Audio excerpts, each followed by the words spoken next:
명쾌한 해설을 해주실 뉴스 전문가 두 분이 스튜디오에 나와 있습니다. 먼저 윤기찬 국민의힘 법률위 부위원장 나오셨습니다. 안녕하십니까? 어서 오십시오. 자, 이어서 김수민 시사평론가도 이 시간 함께하겠습니다. 안녕하십니까? 어서 오십시오. 자, 어제 윤석열 정부 1기 내각 인선이 마무리됐습니다. 장관 후보자 18명에 안철수계 인사는 단 한 명도 포함되지 않았습니다. 그리고 안철수 위원장은 어제 예정된 일정을 모두 취소하면서 윤석열 당선인과 안철수 위원장의 갈등이 수면 위로 떠오르기도 했는데요. 공동정부가 사실상 무산된 것 아니냐라는 관측까지 나왔습니다. 하지만 이 두 사람 어젯밤 전격 만찬 회동을 가지고 극적으로 갈등 봉합에 나섰습니다.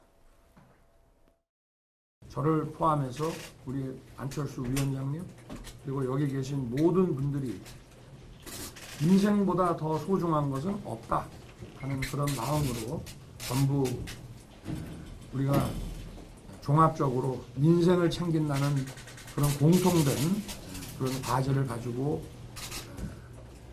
함께 일한다는 그런 마음가짐을 가져주시기를 부탁드립니다. 먼저 당선인께서 직접 이렇게 간사단 회의에 참석해 주셔서 진심으로 감사드립니다. 당선인님의 기대에 부응해서 저희도 최선을 다해서 우리나라 미래를 새롭게 열어갈 수 있는 국정과제 제대로 잘 만들겠다는 그런 다짐을 하겠습니다. 지난 11일이었죠. 안철수 위원장의 최측근인 이태규 의원이 인수위원직을 사퇴한 데 이어서 이틀 전에는 안철수 위원장이 윤석열 당선인 주재 도시락 만찬에 불참을 했습니다. 양측 갈등설이 불거지기 시작을 했을 텐데요.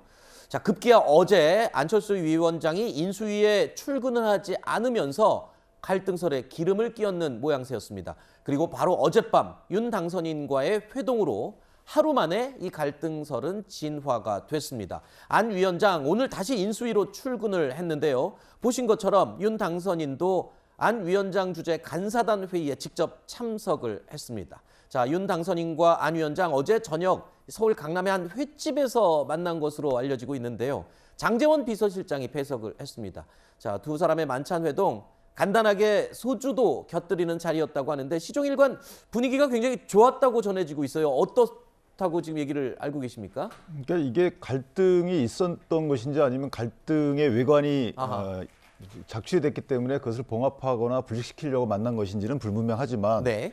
그러니까 일이 벌어진 순서대로 보면 일단 이태규 인수위원이 사퇴를 하고 나서 그다음에 이제 안철수 위원장이 조금 회의에 안 나오시고 네. 그다음에 이제 이런 식으로 진행이 됐단 말이죠. 결국은 뭐냐면 안철수 인수위원장의 경우에도 본인의 차기 대권 행보를 위해서는 국내힘의 지분 요구를 했다는 이런 외관을 계속 유지하는 것은 부담스러웠을 그렇죠. 겁니다. 그리고 윤석열 당선인 입장에서도 대국민 약속을 한 면이 없지 않아 있기 때문에 네. 공동정부의 개념에 대한 서로 간의 해석 차이에도 불구하고 약속을 안 지켰다라는 또 이런 시각이 형성되게 되면 네. 윤석열 당선인 입장에서도 부담스럽기 때문에 그런 갈등에 대한 외관을 불식시키기가 만남, 저는 이렇게 해석을 하고 있습니다. 어쨌든 두 사람 입장에서 이 상황이 조금만 더 길게 가는 건 안 좋은 거는 명확하니까요. 그렇죠? 그러니까 이제 안철수 위원장의 경우에는 아까 제가 흐름 말씀드렸는데 인사를 강하게 요구했던 것 같지는 않아요. 안철수 위원장의 행보를 보면 어찌됐든 공동정부의 정책 기조 설정에 본인이 참여를 했다라는 부분하고 네. 그 뒤에 국민의힘에 본인이 들어가서 어떤 행보를 할지를 벌써 정했다고 보여집니다. 그런데 네. 지분 갖고 요구해서 지분을 갖고 들어가게 되면 국민의힘의 당심을 얻기가 어려워요. 네. 이런 현실적인 문제도 인식을 했을 것이고 다만 국민의힘 관계자들의 불만도 어루만져 줘야 되기 때문에 네네. 이러한 두 가지 행보에서 약간 절충안을 줄타기를 하다가 네. 당선인께 뭐가 요구를 했겠죠. 그래서 아마 이렇게 봉합 내지 불식이 된 게 아닌가 하는 생각을 하고 있습니다. 이런 만찬 회동이 있으면 이렇게 언론도 함께 촬영도 하고 그런 게 흔한데 어제 같은 경우는 굉장히 비공개여서 그 화면이나 사진 한 장도 구하기가 힘들었습니다. 그래서 오늘 오전에 안철수 위원장 출근길에 기자들이 물었습니다. 이렇게 얘기를 했습니다. 공동정부 정신이 훼손될 만한 일이 있었습니다만 다시 국민들께 실망을 끼쳐드리는 일은 없어야 한다는데 인식을 같이 했습니다. 앞으로 국정 전반에 대해서 인사라든지 정책에 대해서 심도 깊게 논의를 하기로 했고, 특히 보건의료 그리고 과학기술 또한 중소벤처 그리고 교육 분야에 대해서는 더 제가 전문성을 가지고 더 깊은 조언을 드리고 관여하기로 했습니다.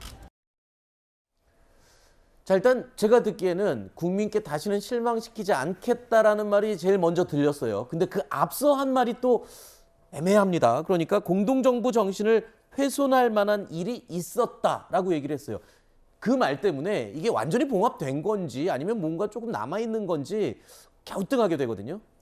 네, 일단은 공동정부라고 하는 엄밀한 의미에 맞는 그런 정부 구성은 아니었다라고 봐야 될 것 같습니다. 그러니까 공동정부라고 했을 때는 여러 세력이 함께 정부를 구성을 하면서 공통의 정책 기조를 세운다라는 취지가 있는 것이고, 그것을 보증하는 것이 바로 인사 배분이거든요. 네. 그래서 뭐 우리가 서구 소식에서 자주 접하듯이 공동정부를 세울 때는 당들 간의 협상을 통해서 어느 장관은 어느 당이 가져간다. 네. 이런 것들을 세워놓고 그다음에 그쪽에서 이제 그 당의 어떤 추천권이나 이런 것들 대폭 보장을 하는 것이죠. 네. 근데 알려졌다시피 새로운 정부의 그 내각 후보자들은 중에서 국민의당 추천 인사는 없는 것으로 그렇게 돼 있기 때문에 일단은 이제 그 부분은 좀 저는 물 건너간 것이 아닌가라고 보여지는 거고요. 이제 남아 있는 관건은 어떻게 되는 것이냐 했을 때 그 안철수 위원장이 밝힌 바는 정책적 조언이었는데, 이것은 사실 비공식적, 비제도적인 부분이거든요.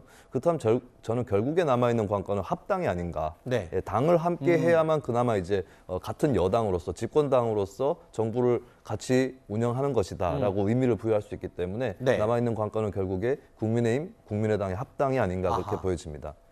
자, 윤 당선인과 안철수 위원장이 어제 저녁 만찬 회동을 두고 일각에서는 이런 상황 어디서 많이 본 것 같은 느낌이다라고 이야기를 하고 있습니다.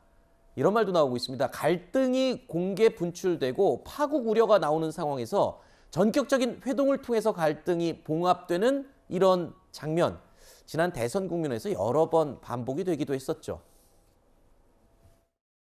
어디선가 누구에게 무슨 일이 생기면 이준석!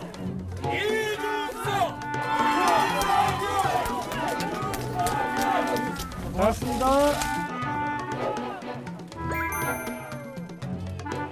하야할 것도 없고요. 원래 피는 물보다 진하다고 하지 않습니까? 저희 하여튼 뭐 분골쇄신 열심히 하겠습니다. 우리 대표님 한 말씀 하시죠. 네. 개발되지 않겠다 뭐 이런 약속 같은 게 있으셨을까요? 저한테 그런 질문을 하시는 거 너무 가혹하지 않습니까? 자신은 없을 겁니다. 아이고, 또 어디에 주무셨어요?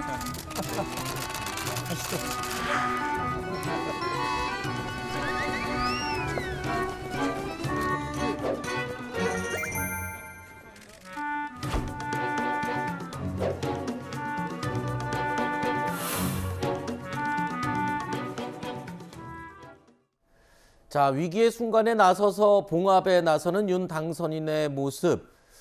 자, 이게 뭐 같은 모습이 여러 번 반복되면 식상할 수가 있겠죠. 남은 이 공동정부 구성과 이 합당 과정에서 또 파열음이 나온다면 국민들이 조금 실망하지 않을까 이런 생각이 드네요.